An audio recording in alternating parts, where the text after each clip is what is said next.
Hello, everyone, and welcome to the fourth series analysis episode of Seattle Baseline Podcast. My name is Julian Smith, and I'm with Alex Hong. Alex, what a confusing series that was. Hey Julian, what's up? Yeah, I have to agree with you. The things we talked about in the previous series analysis episode of that Twin series was like we need the offense to start mashing and we should win. And that's exactly what actually happened in the first two games. The first two games the first game especially we absolutely dominated on offense. And then the second game we did pretty well on offense. We scored 6 runs. But the problem was the third and fourth game that really turned around. Our offense was terrible. What did you think about it?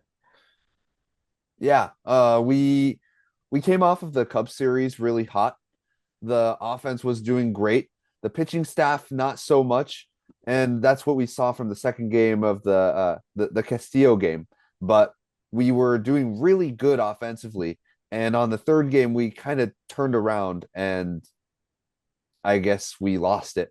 We get shut out in the third game, and then on the fourth game we barely score on a error by the second baseman. Hmm. We basically get shut out again. So two shutout games in a row. We got to bounce back. It's a very confusing series. There might there must have been a little bit of fatigue because we haven't had an off day. We're not going to have an off day for another week. The the Mariners have to figure out what's going on and get it back on track. Yeah, most definitely. And let's specifically talk about the first two games because that was a tale of the series. It was like just two different teams, basically, the Mariners were. The first game, the offense goes ballistic. Cal Raleigh plays like he's out of his mind. I think everyone got a hit on that or got on base in that game. Everyone was going insane. And the second game, it wasn't as good, but it was still like good enough for us to like win the game. And it's like we did.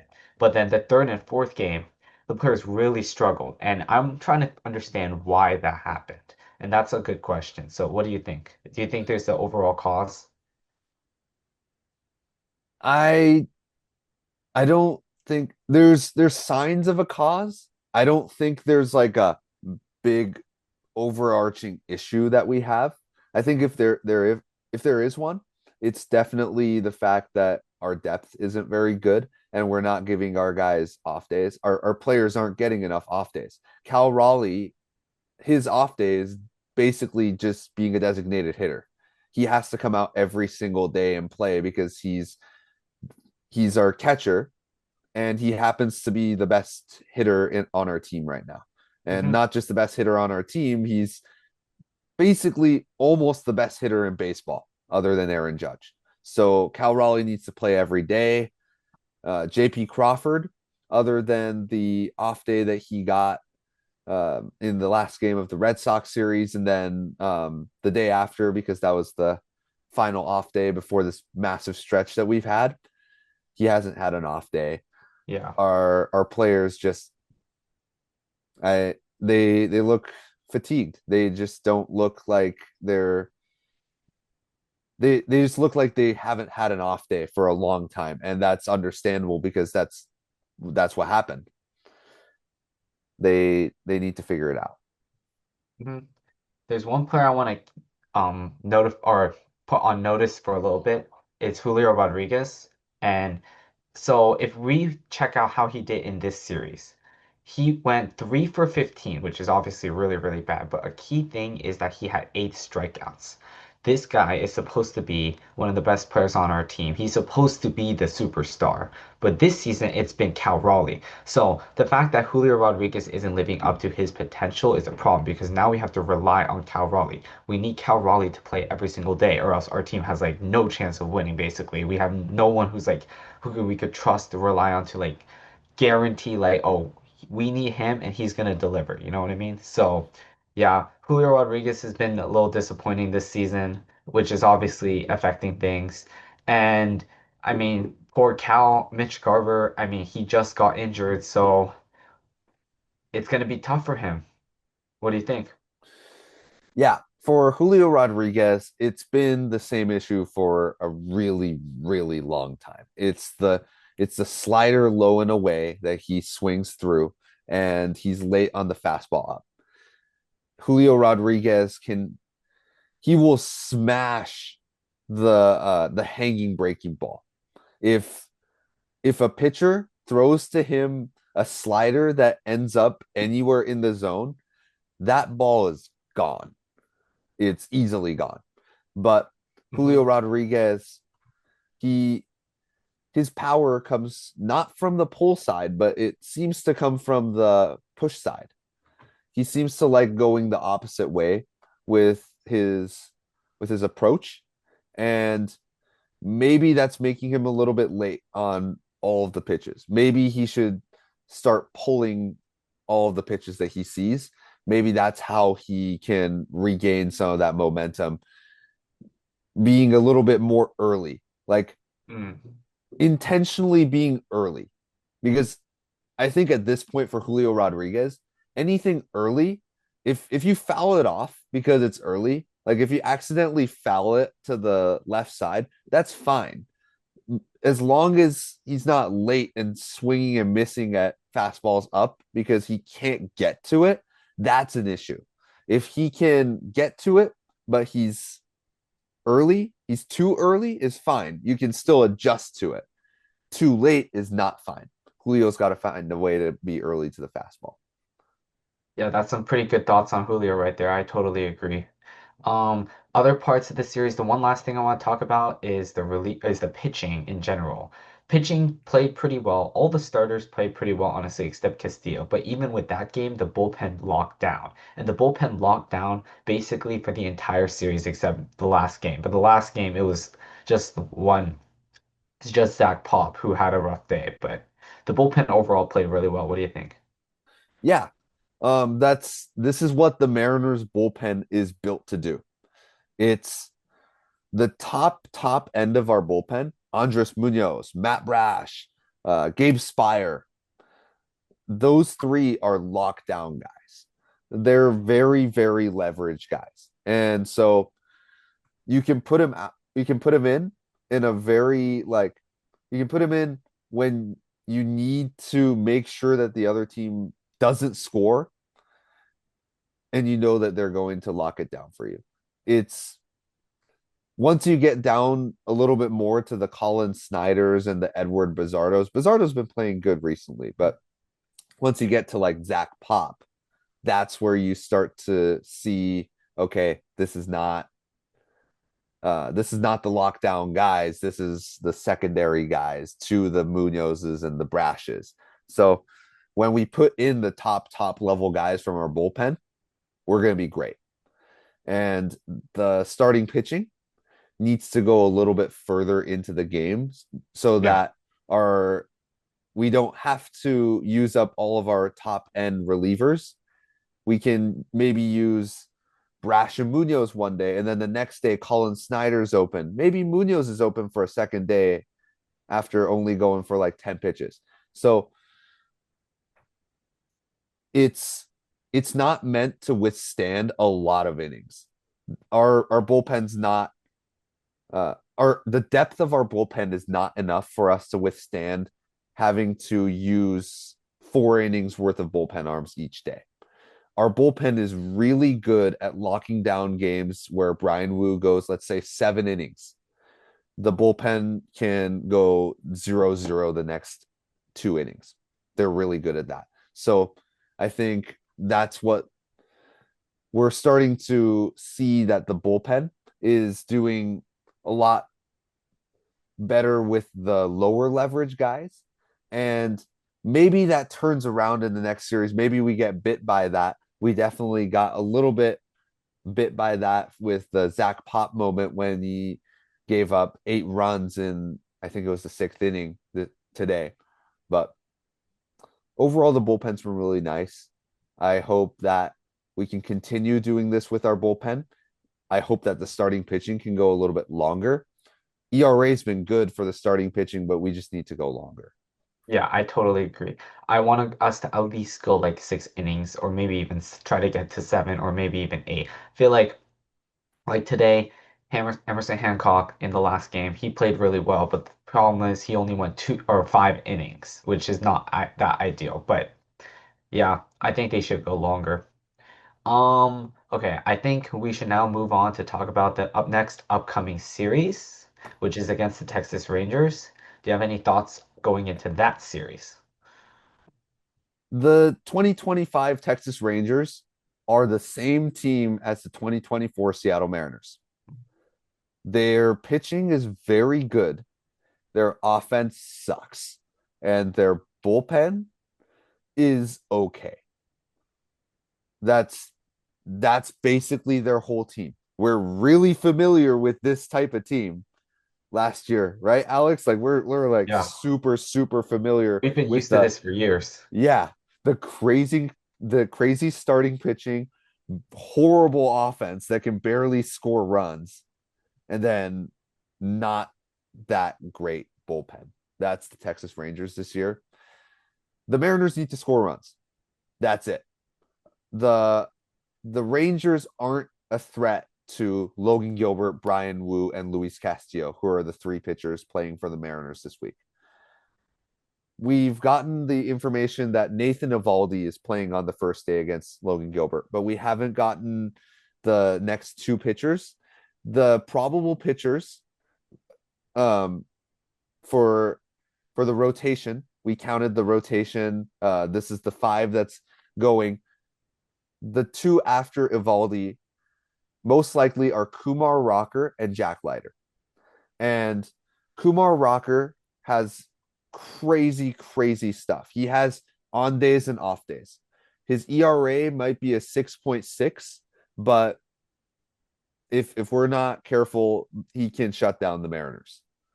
He has on days where he just goes Mm. crazy for a day. Basically, he's the starting pitching version of Edward Bazardo. He'll have a day where he's going absolutely crazy, and then the next day he will be horrible. Jack Leiter is a rather newer guy, I think, right? I don't know Yeah, much about this Jack is his Leiter. second full year in the majors. Yeah. I don't know much about Jack Leiter. I think he's he's been okay. He's he's not the best guy in their rotation. Evaldi and what's the other guy's name? DeGrom. Those are the two that are really good in their rotation. But Jack Leiter is a good four for the Texas Rangers. Yeah, I mean, you said it right there. Very good. Their pitching on the first day should be really good, but then on the second and third day, I mean, we're against their lesser part of the rotation, which is a good thing for us. So we should definitely take advantage. I mean, especially if the Rangers' offense is not very good. So for us to win this game, our offense needs to go insane. Especially in the second and third game, I'm expecting big things from our offense, so we make sure we get the win. Because if our offense plays well, I feel like with our starting pitching, we should not lose the second and third game. So even with the first game, I still think it is winnable because we do have Logan Gilbert, our ace, on the mound. So, and the last time they played, I mean, you have the statistics, right, for the last time they played. The Yeah, Rangers and Mariners played, and it was Evaldi versus Gilbert. yeah. The Seattle Mariners win that game 3-1 against the Texas Rangers. Cal Raleigh scores a homer to right field, scoring Jorge Polanco, who at the time was absolutely insane MVP run Jorge Polanco during the month of April. Um, and Randy Rosarena gets hit by a pitch. That one's you can scratch that off the board. The important thing is that the Cal Raleigh homer, the 2-run homer, and then Texas Rangers score Dustin Harris home run to center field.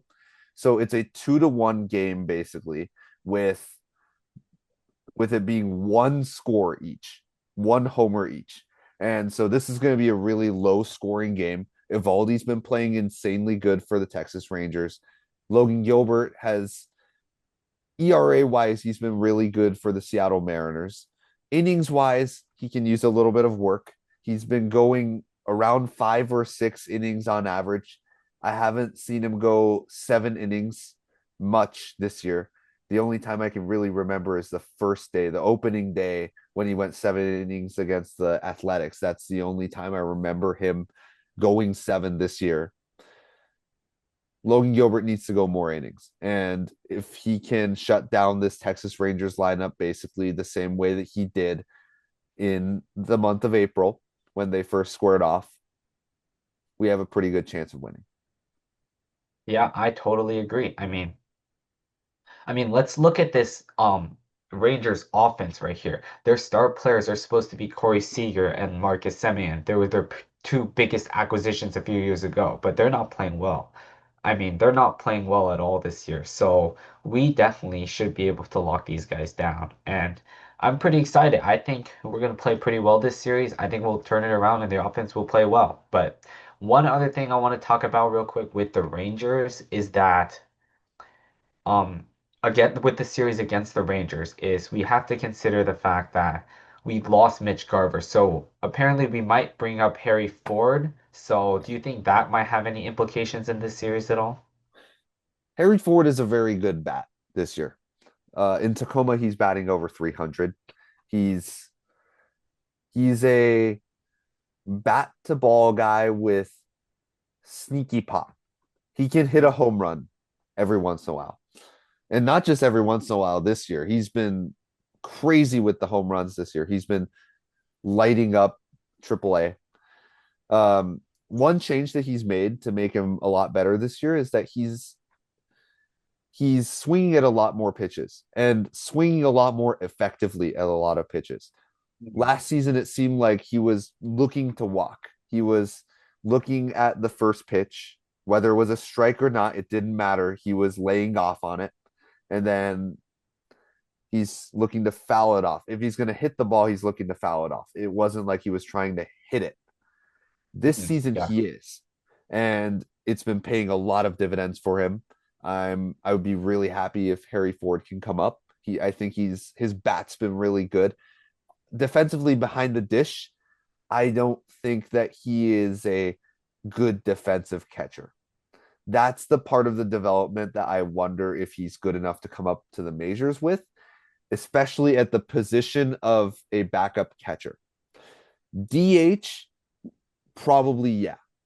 But Mitch Garver is a good backup catcher, not because his offense is good, but because his defense is serviceable behind the dish. He's fine as a catcher, as a defensive catcher.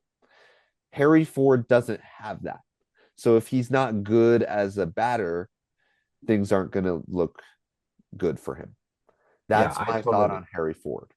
Yeah, I totally agree. I'm a little worried about his defense, and we are bringing him up a little earlier if we do than we probably wanted to, which is definitely not ideal. It's just how it is with the injury. I mean, there's not much we can do. We need a backup catcher. So this might be a very short-term like solution play, or like if we get another if we have the backup catcher back or anything, or we get someone else even, then we probably don't need Harry Ford at this moment because if he's not ready for that, we definitely shouldn't have him just hitting in the majors. But yeah, I totally agree with you on that. Do you have any last thoughts on the series? Nope. I think the 2025 Texas Rangers, and I'm going to say this again. I know I said it earlier. This is the same team that the Mariners fans have been looking at for the past 3 or so years. Horrible offense, great pitching. That's the 2025 Texas Rangers. The Mariners need to score. If the Mariners can score, we can win this series. Yeah, I totally That's agree. yeah. Yep. And think about as Mariners fans, we've watched how we've gone against some teams, let's say first inning the opposing team scores like 3 runs, we already feel like, oh my God, it feels like we're down by 10 runs. It's like, there's no way I believe this offense can even score 3 runs, right? So imagine that feeling we've had. We just need to do that against the Rangers. If we just score like a few runs, we don't have to score like 10 runs every game. If we score like even 3 or 4 runs, the Rangers, I'm not too confident in their offense to consistently produce to where they're going to outscore us in those situations. So yeah, I think that's a big key. And yeah, even the game against Evaldi, who is a very good pitcher. I mean, based off the first game, there was a one home run that killed it for him. I mean, that's a big thing for us. If he messes up, he throws one bad pitch, we gotta capitalize. We gotta take out of the park or do something big with it because he's not gonna make mistakes very often. 100%. I totally agree with you. If we capitalize on Evaldi's mistake, Rangers are done. We win the game. And that's it for us today. Thank you everyone for watching. Check us out on Spotify, Apple Pod, and our beautiful faces here on YouTube. Thanks, guys. Go Mariners. Go Mariners.